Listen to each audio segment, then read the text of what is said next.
All right. I'd like to welcome Nassau COBA. This is the Nassau COBA monthly podcast. I'm your host, Brian Sullivan. I'm sitting here with COBA Second Vice President John Hogan. Say hello, John. Hello, everybody. Hello, everybody. I'm going to get right into it. We have several issues that are affecting correction officers in Nassau County. One of the reasons why I wanted to start a podcast is to get a lot more information out, a lot more readily and freely to our members. Jump into the social media age. People can listen to this at their convenience, and we're not beholding to just talking at lineups or just getting out emails that sometimes people read. I send out emails all the time, but we follow some of the open rate and the click rates, things like that. It could always be better. So to me, if we get the information out to our members on a podcast that they could read at any time, they could listen to it in their cars or wherever else, I think it's a perfect thing that we can get much more information out to our members so they're more informed. I'm going to jump right into some of the main things. We're going to break this up into a couple of different segments, and I'll talk later on about things we're going to do in the future. But some of the most important things that we're dealing with right off the bat are what's going on in Albany. A lot of my members have a particular interest in what our governor is doing, what our legislature is doing. And two of the biggest things that we're dealing with right now are bail reform and State Commission of Correction rules that are being promulgated by the state that the Senate, the Assembly, and the governor don't really have much say in because they allow them to do it. I'll start off with bail reform. Bail reform is causing a lot of problems across the state. Ever since the Democrats took over the Senate and they have both sides of the House, a lot of long stagnant legislation has been coming around again with regard to bail reform, and it seems that those on the far left have been getting some pushback from the Democrats in the middle of the spectrum because they thought a lot of it was going to sail through. A lot of this stuff involves getting rid of bail completely for misdemeanors in New York State, which means anybody that's arrested for a misdemeanor in New York State does not get incarcerated for any reason. They are automatically set loose after arraignment. Now, Brian, what does that mean to our communities? What it means to our communities is that you can be arrested for issues such as, let me see, I have a list of things that are included in this. Crimes such as stalking, soliciting a child with drugs or alcohol, rape in the third, arson, burglary, forcible touching, child pornography, and violating restraining orders are crimes that should not be taken lightly when someone's arrested for it. But under our proposed bail reform initiatives, people that commit these crimes, they're going to be arraigned in any arraignment court in New York State, and they would not be held or incarcerated. They would automatically be let out, given a desk appearance ticket to come back at some future date to have that crime adjudicated. Now, what's I'm glad to see that has come up is a lot of moderates that that I consider to be a little bit more level-headed in Albany have taken a great exception to this. When the Republicans were in charge, there was no conversation. There was just, we're not even discussing this. A lot of this bail reform stuff came from Khalif Browder in the New York City system. Yes. And to make sure that everybody's aware of it, Khalif Browder was arrested in the city several years ago. He was held. The exact amount of time, it was in excess of 2 years. He was held in Rikers Island for a relatively minor crime. And there was a lot of issues brought out about how he was in jail for a long time. He was held in administrative segregation. And when he was let out about a year or so, or 6 months to a year after he was let out, he committed suicide. There are those that attribute his committing suicide to the fact that he was held in administrative segregation. This is why we need bail reform. People shouldn't be held for crimes like that. It's really a misnomer because what went on in New York City, Khalif Browder had a disciplinary history. There was some psychological issues and stuff that I'm not at liberty to discuss, but the administrative segregation for Khalif Browder actually protected him from the general population. And that's one aspect of things that a lot of people who are after bail reform and administrative segregation reform, they just don't understand. I'm kind of bouncing back and forth between the two big issues here. I'll stick to bail reform at this point. But Khalif Browder was used as the poster child why we have to change bail reform. So we end up going from one extreme to the other, where people were held on they can't pay a $200 bail, or they can't pay a $100 bail or a $500 bail, and they're left to rot in jail, so to speak, from their perspective until their court date comes. We don't see it that way, because when you speak from a correction perspective, you're not exactly rotting in jail. There's a lot of times that people come to jail purposely because they want to get off the street. They want to be protected. They're not getting along well in the street. They want to go to drug programs, things like that. And us in corrections, we understand that a first-time offender, somebody that's 16, 17, 18, 19 years old, if they get arrested for a relatively minor crime anywhere in New York State, you don't necessarily want to ruin the rest of that person's life for them and have this charge. They end up going to court down the road. Maybe the charge gets dropped. Maybe they get let go completely. You don't want something like that following somebody around for the rest of their life. And if you want to talk about bail reform in that respect, we can definitely see that, and we can work with that. We all have kids. When they're stupid, they're teenagers. They're full of testosterone. They get involved in stupid things. You don't want a 17, 18, 19, 20-year-old even a first-time offender at any age, having that mark on their life, when they're trying to go for jobs, when they're trying to go to schools, when they're trying to go ahead. They don't need these things following them around if it's a stupid situation that they get themselves involved in.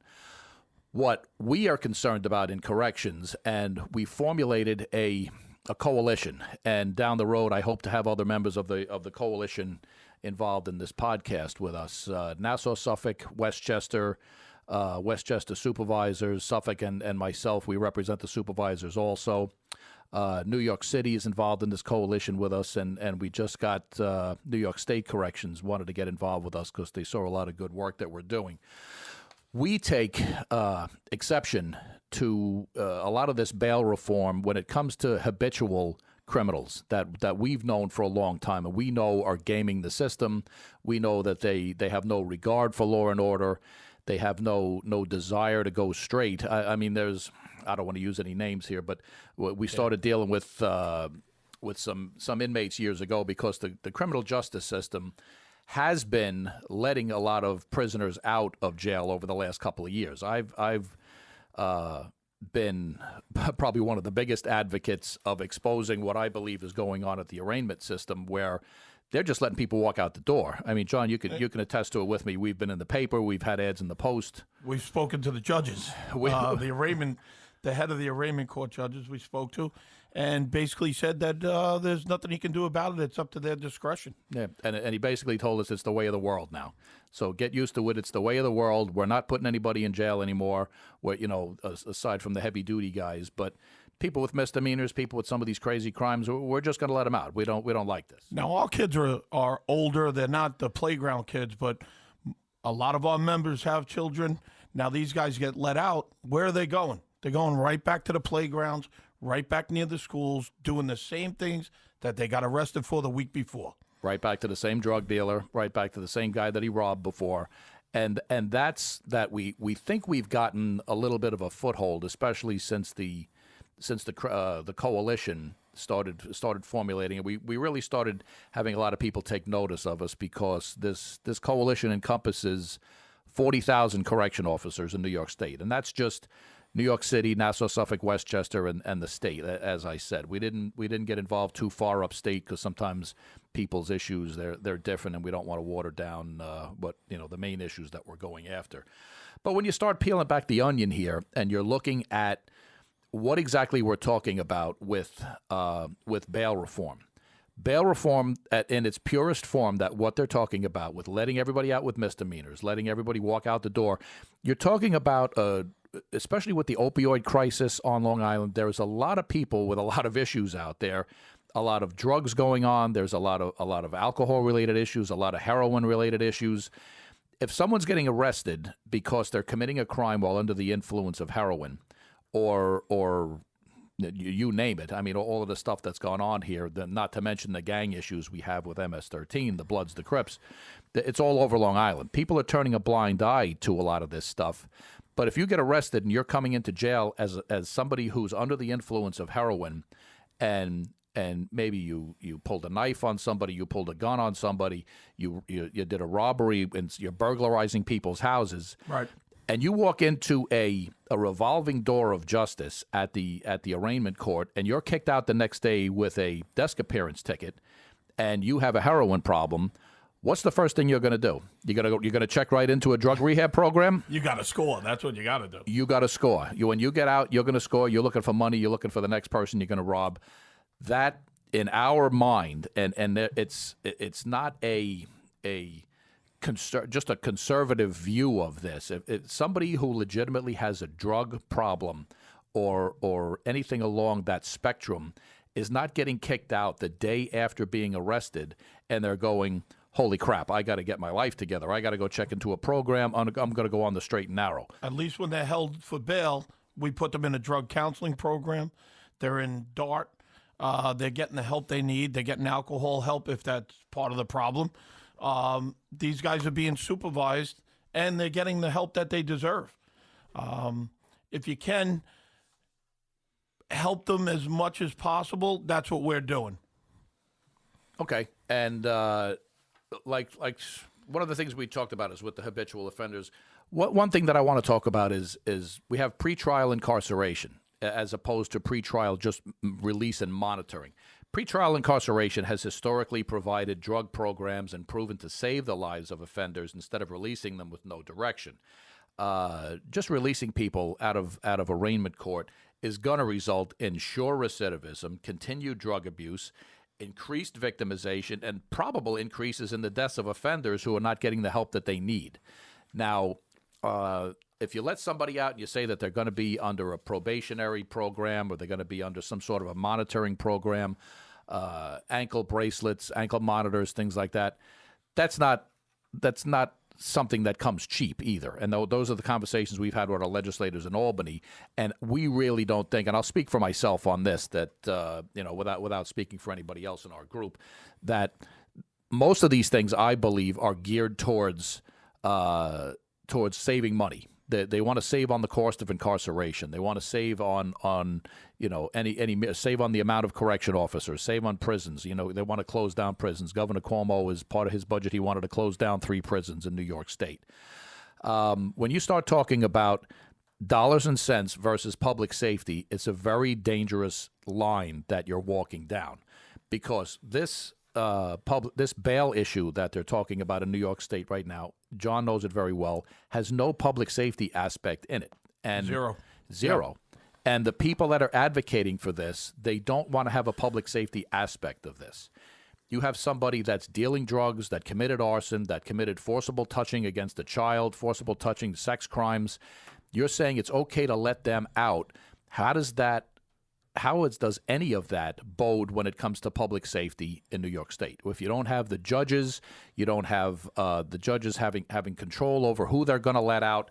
There has to be some sort of a public safety aspect over who gets out, who doesn't get out. And you got to put it on the judges. You got to put the judge's name on it. We can't just have these systems, these algorithms, all of this stuff that we're just going to let somebody out and everything is going to be fine and we're all going to live in utopia. Somebody's name has got to be on the name of the person that gets let out, because if he gets out, he commits a crime. He commits a worse crime the next day because he's worse on drugs. He's not in a drug program. He's not in jail in a drug program forced by a judge. This stuff is all just bad news for public safety. There has to be accountability on the part of the system. There has to be somebody's name on letting this guy out. And to me, it comes down to the judges. If you're not going to hold the judges responsible for who they're letting out, and you're just going to go by these algorithms or whatever it is, why have judges? Get rid of the judges. That you could save how many hundreds of $1 million in judges' salaries. The kid they let go that ended up killing the nurse, and they found him in California. In California. That's 100% right. Nothing came up on him here. And he probably gave a fake name or something like that, but he ended up getting out, and he goes to California and kills somebody else. Well, he killed the nurse in Queens. In Queens, right. A guy was in jail, in the Nassau County Jail, for strangling his girlfriend, beating the hell out of his girlfriend in a car in Inwood. He's let out of jail on his bail was reduced to nothing. I believe he was released on his own recognizance. Yes. He ended up going into Queens, met this nurse wherever he met her, and killed her he had some sort of an encounter with her, whatever you want to say. He ended up killing her, and he took off to California. This is a guy that was ROR'd for strangling his girlfriend in a car. He didn't kill her, but he strangled his girlfriend, beat the shit out of her, goes into Queens, kills a nurse, disappears out to California, and he's got a woman tied up and that he had kidnapped in a motel. And somebody found them out there. They tipped off. Cops ran in and got him. And the judge that was here, I'm not going to start naming judges' Most names likely here now his until next victim. who probably is next victim. You know, once I start getting more pissed off down the road, for anybody who's listening, I'll give you a pass on the first one. I'm not going to name the judges, but I'm going to be naming them down the road. This judge let the guy. You haven't really been holding back for the last 3 years. Haven't been holding Brian. back for the last few years, but I'll be nice on my first podcast. Okay, we're going to have to take a break. This is Nassau COBA Monthly with Brian Sullivan. We'll be back after this.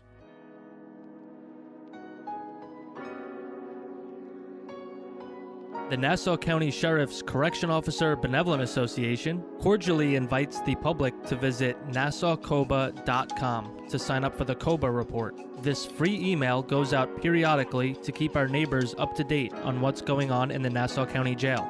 The COBA report also reports on our charity events, community outreach, and issues we face working in Nassau's toughest job in law enforcement. Visit NassauCOBA.com today to sign up for the COBA report.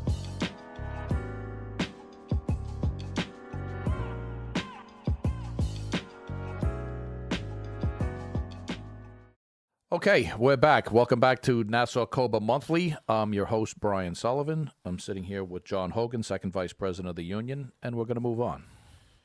Brian, let's move on to the State Commission of Correction and what they want to do with jail reform. How does this affect Nassau County Corrections? Okay, it affects Nassau County And Corrections. I'm sorry, what are some of the changes that they want to make? Well, there you go. And it basically affects everybody in corrections well, I'm not going to say New York State because in some of these rules that the State Commission of Corrections is promulgating, which is my favorite word, specifically the state is carved out of it. What the State Commission of Corrections is going to do, and the State Commission of Corrections is the regulatory body that oversees all penitentiaries, lockups, jails everywhere in New York State. They even have sway over some of the police lockups, New York State and all that. But a lot of times they carve out what goes on in the state because everybody in the state is a convicted felon. So a lot of different changes they do on the local level is the stuff that affects us in the counties and New York City. What the state is looking to do is they've did a bunch of proposals. They started actually about 2 years ago. And again, I don't want to make this a Democrat-Republican thing because it's really not. It's a safety thing. It's a public safety thing. It's a jail safety thing. When the Republicans were in, we were able to push these rule changes back because it actually, a lot of what they're looking to propose makes our jails less safe and creates issues. The main issue that they're looking to do is they're talking about administrative segregation. There are those in state government that insist on referring to administrative segregation as solitary confinement. Right. There's legislation in the state that they're talking about right now. It's called the HALT legislation. It basically they want to change administrative segregation all around the state. Basically, what it does is they want to eliminate solitary confinement in New York State. Well, now, if I'm correct, didn't we invite several senators? I think we even invited the governor himself to come and look at our BMU unit. We did. We've invited several people to come and look at our BMU unit. The main thing that I have to say is that when they keep saying they want to get rid of solitary confinement does not exist in New York State. They keep talking about it as if it's a thing that's there, like it's this Hollywood incarnation where we're on the Rock, we're in Alcatraz, the Hole. They like to portray, whoever they are, the boogeyman they like to portray that we all still have these holes in that we throw people in, that you close the door, they're in these dark, dank closets with no windows, you feed them a glass of water and a piece of bread every day. That is so far from the truth. It's a complete fallacy. So Hollywood's actually gotten us in a little bit of trouble. There you go. Hollywood's gotten in the brains of some of our legislators, and they think this is what actually goes on. And as I said in the previous segment about the Khalif Browder thing and all that, it's a complete misnomer because, and I'll use our facility as an example. if you're in administrative segregation, all that means is that either for your own safety or because of your own actions, you had to be separated from the general population of the jail. You don't play well with others. You don't play well with others, or others, they want to play with you too much. we'll leave it at that. Now, what happens is, depending on where you are, they may move you to a different dormitory. They may move you to another set of linear cells. But you are put in a regular cell that has plenty of natural light. You're adjacent to a television. You're adjacent to phones. You have access to phones. You have access to media, all of that. You can actually talk to the other inmates in your housing area, but you have to be separated for your own safety or the safety of the other inmates. Now, I use perfect example that I say all the time is the MS-13s that we have in our jail. We have a contraband problem in the Nassau County Jail, as does every other jail. But we have a staffing problem here. We have all kinds of things. We need to hire many more correction officers. Yeah, we'll get into that. We're going to get into that at a later date. A lot of our specialized units have been depleted.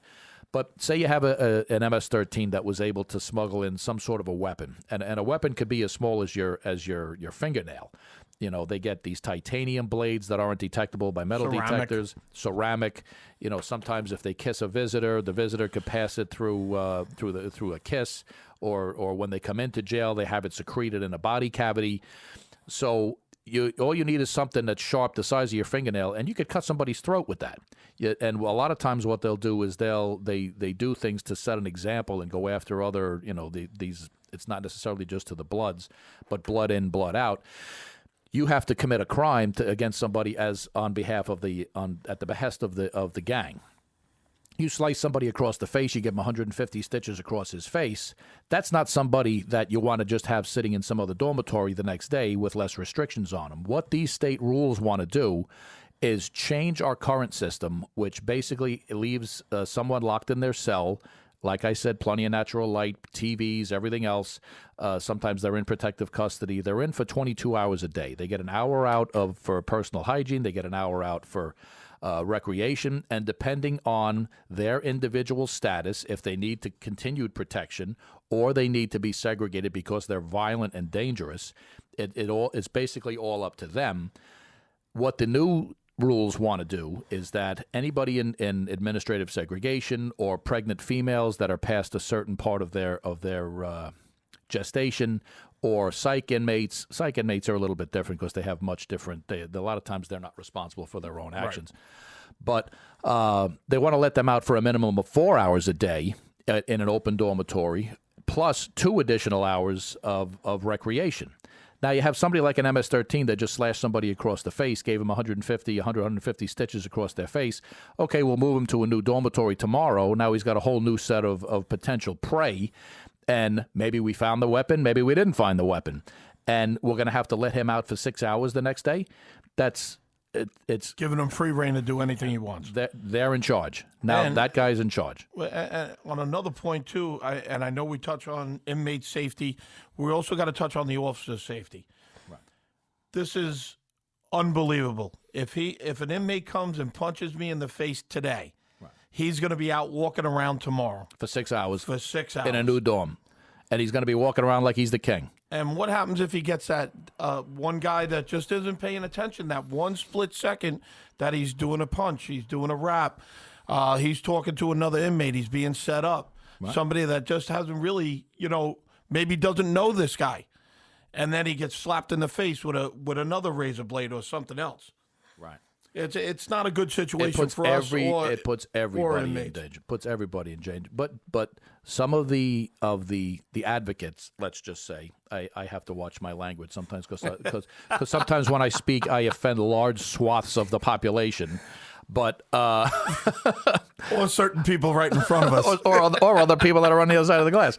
But some of the people that are advocates for these changes. One of the things that they thought would be better would be to put that inmate in restraints. Put him in restraints, the guy that slashed somebody yesterday, and then put him in a new dormitory tomorrow, but allow him out. Let him out to walk around, to use the phone, to use the TV. These are people that don't understand the logistics of working in a correctional facility. You have a guy that slashed somebody's face, slashed somebody's throat yesterday. Now you're going to put him in restraints in a new dormitory. What do you think is going to happen to him? We're sworn. It's our sworn duty to protect him also, which is a job in and of itself. Now you want to put a guy that had a weapon, slashed a gangbanger yesterday, or slashed an innocent bystander, or punched an officer or whatever, put him in restraints in a new area with a whole bunch of new people that his life is in danger because now he can't protect himself. And it's really a whiplash effect. In turn, puts us in danger. And in turn puts us in danger because you'll have 10 guys jumping on him, looking to beat the shit out of him. And now our guys got to go in and separate them because that's our job. We got to make sure they don't kill each other. So, like I said, when the Republicans in the Senate were there, we were able to stop a lot of this. But since the Democrats took over, a lot of the mindset has swayed over to the left side of the table. And I say it all the time. Nobody's immune to reform. You could, if you're reforming because something's wrong, I have no problem with it. And I'm not speaking for any other organizations.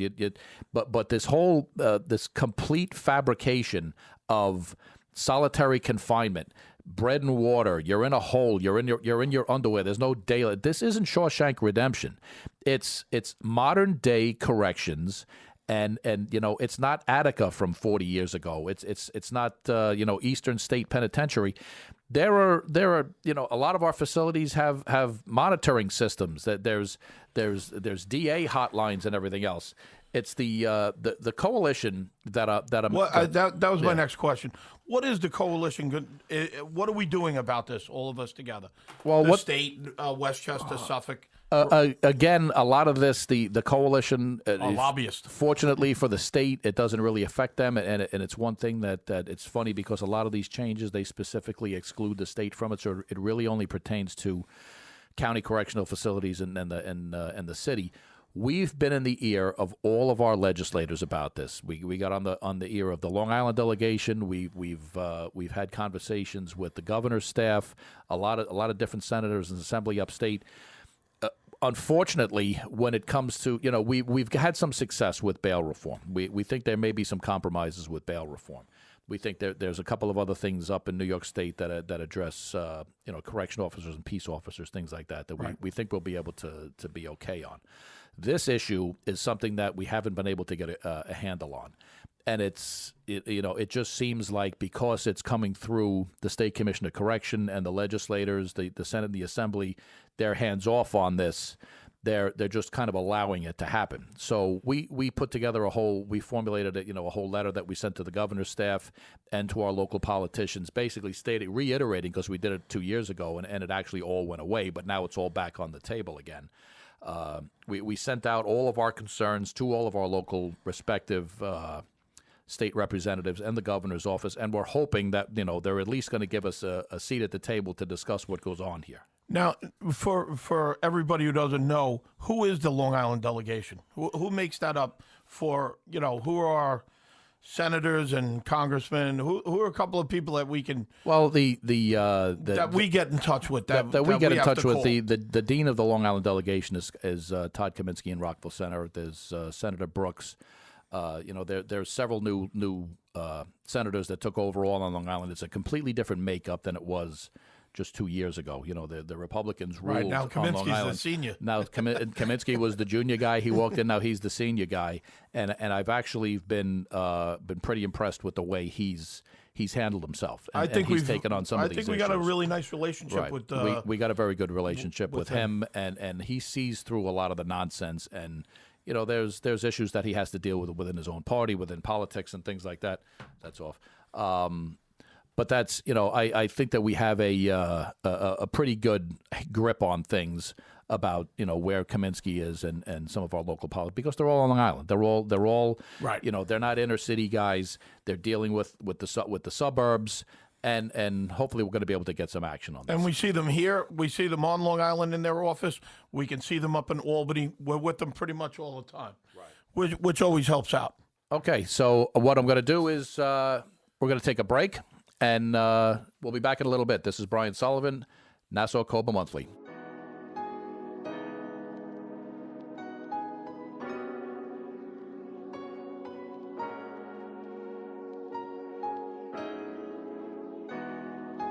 Stay up to date as to what the Nassau County Sheriff's Correction Officer Benevolent Association is up to. Visit NassauCOBA.com from your phone, tablet, or PC. There you can learn what issues Nassau's toughest law enforcement union is working on. Members can sign in on the private side of the website to get valuable benefit and services information, as well as meeting date details and charity event reminders. Members can also register to receive a private email called COBA Alert, news you can use to be informed members of Nassau COBA. NassauCOBA.com, the toughest job in law enforcement. NassauCOBA.com.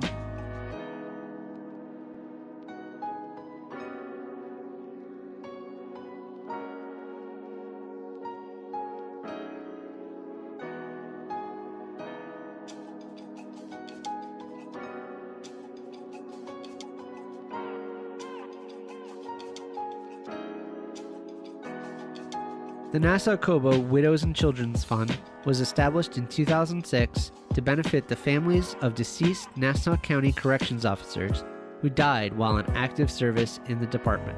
Since its inception, this fund has distributed over $59,000 to the widows and/or spouses of our brother and sister correction officers who have unexpectedly left us too soon.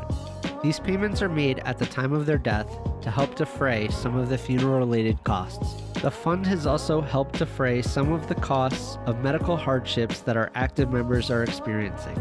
Since 2006, over $22,000 has been distributed to our active members facing need due to medical emergencies or undue hardships. You can help today by visiting NassauCOBA.com and find the donate button on the Widows and Children's Fund page. Welcome back to Nassau COBA Monthly. I'm your host, Brian Sullivan. We're going to start wrapping it up here soon. John, what do you think? I think it was a great show. I think we got a lot of information out there in a short amount of time. As usual, you filled up a lot of air. Yeah, I'm a good bullshit artist. Hopefully the guys will take hold of this, and we'll have information out there every month and new information. Hopefully we'll get some phone-ins. We'll get some questions from the guys that maybe don't want to ask at lineup or when we're walking around. They might be a little embarrassed in front of the senior guys. Right. And, a couple of recruits might even ask questions too. So I think it's a great idea. I think hopefully this does well. Hopefully we get involvement. That's the main idea that I want from this. And we're jumping into the future here, we're jumping into the 90s here with podcasts. But it's definitely something that I think is a valuable tool to get a lot of information to our members. And going forward, there's a lot of stuff that I want to bring out. I kind of hit on some of the bigger issues today. We both hit on these issues in future podcasts and future shows. I'd like to hit on focus on 2 or 3 specific issues at a time. We're going to have our attorneys in. I'll have Steve Isaacs in. We'll go over some contract things because we know our members don't read our contract. Our members like to quote the contract, but a lot of times they don't read it. What it means, what your disciplinary procedures mean, what your grievance procedures mean, posting Liam policies. can shed a lot of light on that too. We'll get Liam in here. We'll have our workers' comp attorneys to come in and discuss 207C policy, workers' comp, so people know exactly what they're protected for. And a lot of people, they use the union as a clearinghouse for a lot of problems. And whenever I have new people come into the union, I try to give classes from some people that we've had, arbitrators and mediators, things like that. We'll have them come in and they'll tell our guys how to exactly what it means to be a union rep, what's a gripe, what's a grievance, what's just a bitch, and a lot of times, sometimes people misunderstand that your gripe isn't necessarily a grievance in the contract. Right.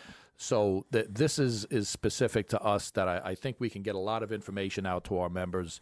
We're going to talk about a lot of political issues that go on. We're going to be talking about infrastructure at the jail. We're going to talk about staffing at the jail, issues that that we've been pushing for a long time to get more classes in. The lack of previous administrations keeping up with the retirements and the attrition here. Our ancillary units are depleted. Our CERT team has been depleted. Obviously, the vehicle issue was big recently. We're doing a lot of stuff with the capital plan and the budget to get more money in here. I'm pretty hopeful that this is gonna be a very good platform to get a lot better information out to our members, because a lot of times you can't hit the members as fast as you want when you're talking about all the different platoons, all the different units, everything else, and you can't hit the same guys all the time, and you want to be able to talk about a lot of stuff and get it out on a more timely basis. And thank God for the social media or things like that, we're able to get it out. In the future, we're going to have, like I said, a lot more Nassau COBA Monthly. I ask everybody to look it up, subscribe to our podcast on your favorite podcast app or whatever other platform that you use. We're going to be on a bunch of different types of things, YouTube, iTube, all, things like that, all of the tubes in the world, all the .coms and orgs and whatever else. iTube's a new one, huh? iTube, whatever the hell we're talking about here. Just smack me in the head when I say something stupid. And I did want to tell you, Kevin Curtin was going to be our guest tonight, but we had to postpone him to next month. Okay, Jimmy Kimmel, we're not going to have, what's his name, the actor. Matt Damon. Matt Damon couldn't be with us tonight. Kevin Curtin couldn't be with us tonight. So, like I said, going forward, there's a lot of information to go through. I don't want to inundate people with too much stuff. Just make sure that you tune in, because one of the biggest things I tell our members all the time is that apathy is the worst thing you could possibly have when you're a part of a union, because when you're not involved, you're not tuned in, the powers that be are going to roll all over you. So on behalf of John Hogan, say goodbye, John. Have a good week, guys. On behalf of all our correction officers who do the toughest job in law enforcement, this is Brian Sullivan, your host of Nassau COBA Monthly. We will see you next month. Thank you very much.